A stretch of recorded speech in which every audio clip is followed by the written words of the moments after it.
ನಮಸ್ಕಾರ. ಯಾವತ್ತಾದರೂ ಅಂದ್ಕೊಂಡಿದ್ದೀರಾ ಈ ಸೆಲೆಬ್ರಿಟೀಸ್ ಯಾಕೆ ಯಾವಾಗಲೂ ನೋಡೋಕ್ಕೆ ಚೆನ್ನಾಗಿ ಕಾಣಿಸ್ತಾ ಇರ್ತಾರೆ, ಜಿಮ್ಗೆ ಹೋದರೂ ಚೆನ್ನಾಗಿರ್ತಾರೆ, ಏರ್ಪೋರ್ಟಲ್ಲಿದ್ದರೂ ಚೆನ್ನಾಗಿರ್ತಾರೆ, ಮನೆಯಿಂದ ಆಚೆ ಬರುವಾಗಲೂ ಚೆನ್ನಾಗಿರ್ತಾರೆ, ಯಾಕೆ ನಾವ್ಯಾಕೆ ಹಾಗಿರೋಕ್ಕೆ ಸಾಧ್ಯ ಇಲ್ಲ, ಯಾಕೆ ನನಗೆ ಮಾತ್ರ ಹಿಂಗಿದೆ, ನನಗೆ ಎಷ್ಟೊಂದು ಫ್ಲಾಸ್ ಇದೆ, ನನ್ನ ಮುಖ ಸುಕ್ಕುಗಟ್ತಿದೆ, ಪಿಂಪಲ್ ಆಗ್ತಾ ಇದೆ, ಮಾರ್ಕ್ಸ್ ಇದೆ, ಕೂದಲು ಉದುರ್ತಾ ಇದೆ, ಹೀಗೆ ಎಷ್ಟೋ ಸತಿ ನಮ್ಮನ್ನು ನಾವು ಕನ್ನಡಿ ಮುಂದೆ ಹೋದಾಗ ಹೀಯಾಳಿಸ್ಕೊಂಡಿರ್ತೀವಿ ಅಥವಾ ಟಿ ವಿ ನೋಡಿದಾಗ ಅಂದ್ಕೊಂಡಿರ್ತೀವಿ ನಾನು ಹೀಗಿರಬಾರ್ದಿತ್ತಾ ಅಂತ. ಯಾವಾಗಲೂ ಅವ್ರು ಹೆಂಗೆ ಯಾವಾಗಲೂ ಚೆನ್ನಾಗಿ ಕಾಣಿಸ್ತಾರೆ ಅಂತ ಅಂದ್ಕೊಂಡಿದ್ರೆ ಇವತ್ತಿನ ಟಾಪಿಕಲ್ಲಿ ನಾನು ಅದ್ರ ಬಗ್ಗೆ ಹೇಳ್ತಾ ಹೋಗ್ತೀನಿ. ಮೊದಲನೇದಾಗಿ ಕಾನ್ಫಿಡೆನ್ಸ್. ಚೆನ್ನಾಗಿ ಕಾಣಿಸೋದಕ್ಕೂ ಕಾನ್ಫಿಡೆನ್ಸ್ಗೂ ಏನು ಸಂಬಂಧ ಅಂದರೆ, ಹೌದು, ಯಾವಾಗಲೂ ಸೆಲ್ಫ್ ಟಾಕ್ ಅನ್ನೋದೇನಂತ ಹೇಳ್ತೀವಿ ಅಂತ ಹೇಳಿದ್ರೆ ನಮ್ಮ ಮನಸ್ಸಲ್ಲಿ ಒಂದು ಮಾತು ಬರ್ತಾ ಇರುತ್ತೆ. ಯಾವಾಗ ನಾವು ನಮ್ಮ ಬಗ್ಗೆ ಕೆಟ್ಟದಾಗಿ ಮಾತಾಡ್ಕೋತಾ ಇರ್ತೀವಿ, ಅಬ್ಬಾ ನಾನು ಎಷ್ಟು ದಪ್ಪ ಇದ್ದೀನಿ, ಎಷ್ಟು ಕೆಟ್ಟದಾಗಿದ್ದೀನಿ, ದಪ್ಪಕ್ಕಿದ್ದೀನಿ, ಕುಳ್ಳಕ್ಕಿದ್ದೀನಿ, ಕೆಲವು ಸತಿ ನಮ್ಮ ಬಾಡಿ ಬಗ್ಗೆನೇ ನಾವು ತಮಾಷೆ ಮಾಡ್ಕೋತಾ ಇರ್ತೀವಿ, ನಮ್ಮನ್ನು ನಾವು ಹೀಯಾಳಿಸ್ಕೋತಾ ಇರ್ತೀವಿ. ಆದರೆ ಒಂದು ನಿಜ ಮಾತ್ರ ಏನಪ್ಪ ಅಂತ ಹೇಳಿದ್ರೆ, ನಿಮ್ಮ ಬಾಡಿಗೆ ನೀವು ಏನು ಹೇಳ್ತಾ ಇದ್ದೀರಾ ಅದನ್ನು ತಗೋತಾ ಹೋಗುತ್ತೆ. ನೀವು ಯಾವಾಗಲೂ ಸದಾ ಈ ಅಫರ್ಮೇಷನನ್ನು ಹೇಳ್ಕೊತಾ ಇದ್ದರೆ, I am beautiful, I look great, I am more than enough ಅಂತ ಯಾವಾಗ ನೀವು ಹೇಳ್ಕೊತಾ ಹೋಗ್ತಿರೋ ನಿಮ್ಮ ಬಾಡಿ ಅದನ್ನು ತಗೋತಾ ಹೋಗುತ್ತೆ. ಖಂಡಿತವಾಗ್ಲೂ ನೀವು ಅಬ್ಸರ್ವ್ ಮಾಡಿ, 21 ಡೇಸ್ ನಿಮ್ಮನ್ನು ನೀವು ನೋಡಿಕೊಂಡಾಗ ಕನ್ನಡಿಯಲ್ಲಿ I am so beautiful, I look great, I am more than enough ಅಂತ ಈ ಅಫರ್ಮೇಷನನ್ನು ಹೇಳ್ಕೊತಾ ಹೋದರೆ ಖಂಡಿತವಾಗ್ಲೂ ನೀವು ನೋಡೋದಕ್ಕಷ್ಟೇ ಅಲ್ಲ, ನಿಮ್ಮಲ್ಲಿರ್ತಕ್ಕಂತಹ ಕಾನ್ಫಿಡೆನ್ಸ್ ಕೂಡ ಬದಲಾಗ್ತಾ ಹೋಗುತ್ತೆ. ಯಾಕಂತ ಹೇಳಿದ್ರೆ ನಾನು ಅದನ್ನೇ ಹೇಳಿದೆ, ನಿಮ್ಮ ಬಾಡಿಗೆ ಅರ್ಥ ಆಗಲ್ಲ, ಪ್ರತಿಯೊಂದು ನಾವು ಹೇಳೋತಕ್ಕಂತಹ ಮಾತೇನಿದೆ ಅದು ನಮ್ಮ ಬಾಡಿ ತಗೋತಾ ಹೋಗುತ್ತೆ. ನೀವು ಬೇಕಾದ್ರೆ ಟ್ರೈ ಮಾಡಿ, ಯಾವಾಗಲಾದರೂ ನಿಮಗೆ ತುಂಬಾ ಲೋ ಫೀಲ್ ಆಗ್ತಾ ಇದ್ದರೆ ಐ ಆಮ್ ವೆರಿ ಹ್ಯಾಪಿ, ನಾನು ತುಂಬ ಖುಷಿಯಾಗಿದ್ದೇನೆ, ನಾನು ತುಂಬ ಹುಮ್ಮಸ್ಸಲ್ಲಿದ್ದೇನೆ ಅಂತ ಅನ್ಕೋತಾ ಇರಿ.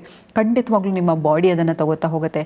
ಯಾವಾಗ ಅಬ್ಬಾ ನಂಗೆ ಸುಸ್ತಾಗ್ತಿದೆ, ನಂಗೆ ಹುಷಾರಾಗಿಲ್ಲ ಅಂತ ನಾವು ಹೇಳ್ಕೊತಾ ಹೋಗ್ತೀವೋ ನಮ್ಮ ಬಾಡಿ ಅದನ್ನು ಕೂಡ ತಗೋತಾ ಹೋಗುತ್ತೆ. ಎಷ್ಟೋ ಸರಿ ಕೆಲವರಿಗೆ ಕೋಪ ಇರುತ್ತೆ, ಮನೆಯವರೆಲ್ಲರೂ ಅವನ್ನ ನೋಡಿದಾಗ ಜಾಸ್ತಿ ಮಾತಾಡಬೇಡ, ಅವನಿಗೆ ಕೋಪ ಜಾಸ್ತಿ ಅಂತ ಹೇಳ್ತಾ ನಿಮ್ಮ ಬಾಡಿ ಅದನ್ನು ತಗೊಳ್ಳೋಕೆ ಶುರು ಮಾಡುತ್ತೆ. ಯಾರಾದರೂ ಒಂಚೂರು ಏನಾದರೂ ಮಾತಾಡಿದ್ರೆ ತಕ್ಷಣ ನಮಗೆ ಟ್ರಿಗರ್ ಆಗಿಬಿಡುತ್ತೆ. ಖಂಡಿತವಾಗ್ಲೂ ನಾವು ಆಡ್ತಕ್ಕಂತಹ ಮಾತಿಗೆ, ಪ್ರತಿಯೊಂದು ಮಾತಿಗೂ ಕೂಡ ಅಷ್ಟೇ ಪವರ್ ಇದೆ ಅಲ್ವಾ. ಹೇಳ್ತಾರಲ್ವಾ, ಒಂದು ಕಡೆ ಪಕ್ಷ ಒಂದು ಏಟು ಹೊಡೆಸ್ಕೊಂಡ್ಬಿಡ್ಬೋದು, ಆದರೆ ಆಡಿದ ಮಾತನ್ನು ಮಾತ್ರ ಮರೆಯೋಕ್ಕಾಗಲ್ಲ ಅಂತ. ಹಾಗೆ ನಮ್ಮ ದೇಹ ಕೂಡ ಅಷ್ಟೇ. ಯಾವಾಗ ನಾವು ನಮ್ಮ ಬಗ್ಗೆನೇ ನಾವು ತುಂಬಾ ಕೆಟ್ಟದಾಗಿ ಆಲೋಚನೆಗಳನ್ನು ಮಾಡ್ಕೋತಾ ಇರ್ತೀವಿ, ಮಾತಾಡ್ತಾ ಇರ್ತೀವಿ, ಖಂಡಿತವಾಗ್ಲೂ ನಮ್ಮ ಬಾಡಿ ಅದನ್ನು ಅಬ್ಸರ್ವ್ ಮಾಡಿಬಿಡುತ್ತೆ. ಒಂದು ಹೇಳ್ತೀನಿ ಕಣ್ರಿ, ನಿಮ್ಮನ್ನೇ ನೀವು ಗೌರವಿಸ್ಕೊಳ್ಳಲ್ಲ ಅಂತ ಹೇಳಿದ್ರೆ ಬೇರೆಯವ್ರು ನಿಮ್ಮನ್ನ ಗೌರವಿಸ್ತಾರಾ? ನಿಮ್ಮನ್ನು ನೀವು ಪ್ರೀತಿಸ್ಕೊಳ್ಳಲ್ಲ ಅಂತ ಹೇಳಿದರೆ ಬೇರೆಯವ್ರು ಪ್ರೀತಿಸ್ಕೋತಾರ? ನಿಮ್ಮ ಬಾಡಿನ ನೀವು ಅಕ್ಸೆಪ್ಟ್ ಮಾಡ್ಕೊಳ್ದೇ ಇದ್ಮೇಲೆ ನಿಮ್ಮ ಪಾರ್ಟ್ನರ್ ನಿಮ್ಮ ಬಾಡಿಯನ್ನು ಅಕ್ಸೆಪ್ಟ್ ಮಾಡ್ಕೊಳ್ಳೋಕ್ಕೆ ಸಾಧ್ಯನಾ?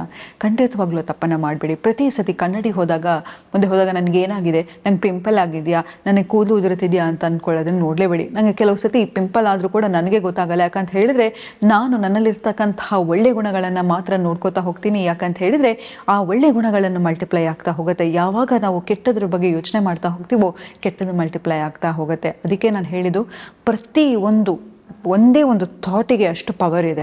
ಯಾವುದೇ ಒಂದು ಆಲೋಚನೆ ನಾವು ಮಾಡ್ತೀವಿ ಅಂತ ಹೇಳಿದರೆ ಆ ಆಲೋಚನೆಗೆ ಸಿಕ್ಕಾಪಟ್ಟೆ ಶಕ್ತಿ ಇದೆ. ಹಾಗಾಗಿ ಪ್ರತಿಯೊಂದು ಆಲೋಚನೆಯನ್ನು ತುಂಬಾ ಕಾನ್ಷಿಯಸ್ ಆಗಿ ಮಾಡಿ, ಅದರಲ್ಲೂ ನಿಮ್ಮ ಬಾಡಿ ಬಗ್ಗೆ ಮಾತ್ರ ಯಾವತ್ತೇ ಆಗಲಿ, ನಿಮ್ಮ ಮನೇಲಿ ಯಾರು ನಿಮ್ಮನ್ನು ಹೆಸರಿಟ್ಕೊಂಡು ಅಥವಾ ಕುಳ್ಳ ಡುಮ್ಮ, ಸಣ್ಣ ಹಾಕಿದ್ರೆ ಕುಳ್ಳಿ ಅಂತ ಕರೆಯೋದು, ಹೀಗೆಲ್ಲ ಏನಾದರೂ ಕರೀತಾ ಇದ್ದಾರೆ ಅಂತ ಹೇಳಿದರೆ ಫಸ್ಟ್ ಅದನ್ನು ಸ್ಟಾಪ್ ಮಾಡಿ.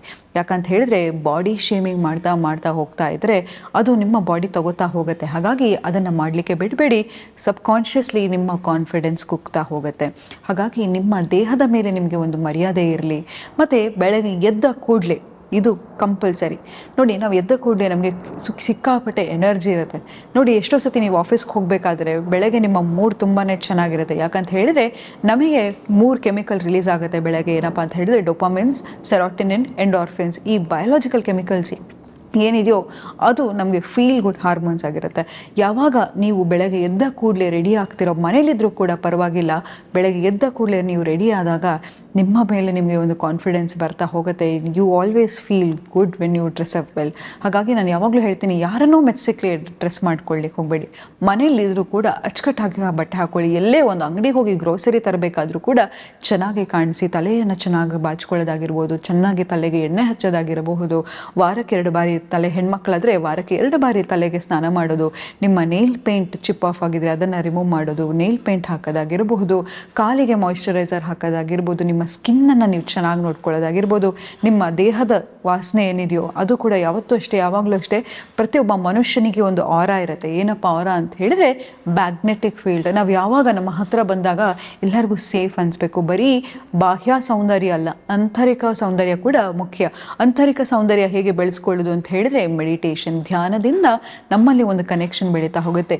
ಇದರ ಬಗ್ಗೆ ನಿಮ್ಗೆ ಏನಾದರೂ ಡೌಟ್ ಇದ್ದರೆ ನಾನು ಸೆಲ್ಫ್ ಎಸ್ಟೀಮನ್ನು ಹೇಗೆ ಬೂಸ್ಟ್ ಮಾಡೋದು, ಸೆಲ್ಫ್ ಕಾನ್ಫಿಡೆನ್ಸನ್ನು ಹೇಗೆ ಬೂಸ್ಟ್ ಮಾಡೋದು ಅನ್ನೋದ್ರ ಬಗ್ಗೆ ಹೇಳ್ತಾ ಹೋಗ್ತೀನಿ.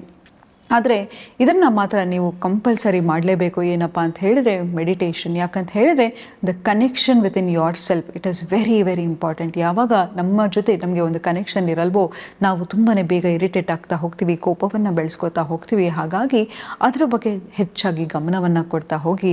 ಓರಲ್ ಹೈಜಿನ್, ನಮ್ಮ ಹಲ್ಲು ಫಸ್ಟ್ ನೋಡಿ, ಮನುಷ್ಯ ಏಜ್ ಆಗ್ತಿದ್ದಾನೆ ಅಂತ ಗೊತ್ತಾಗೋದು ಹಲ್ಲಿನ ಮೂಲಕ. ಹಾಗಾಗಿ ಓರಲ್ ಹೈಜಿನನ್ನು ಚೆನ್ನಾಗಿ ಇಟ್ಕೊಳ್ಳಿ. ನಾವು ಮಾತಾಡ್ತಕ್ಕಂತಹ ಮಾತೇನಿರುತ್ತೋ ಪ್ರತಿಯೊಂದಕ್ಕೂ ತೂಕ ಇರಬೇಕು. ಇದೆಲ್ಲವನ್ನು ನಿಮ್ಮ ಮೇಲೆ ನೀವು ಫೋಕಸ್ ಮಾಡ್ತಾ ಹೋದರೆ ಖಂಡಿತವಾಗ್ಲೂ ನೀವು ಯಾವ ಸೆಲೆಬ್ರಿಟಿಗೂ ಕಮ್ಮಿ ಇಲ್ಲ ಅಂತ ಹೇಳ್ತಾ ಇವತ್ತಿನ ಸಂಚಿಕೆಯನ್ನು ನಾನು ಮುಕ್ತಾಯಗೊಳಿಸ್ತಿದ್ದೀನಿ. ಧನ್ಯವಾದಗಳು.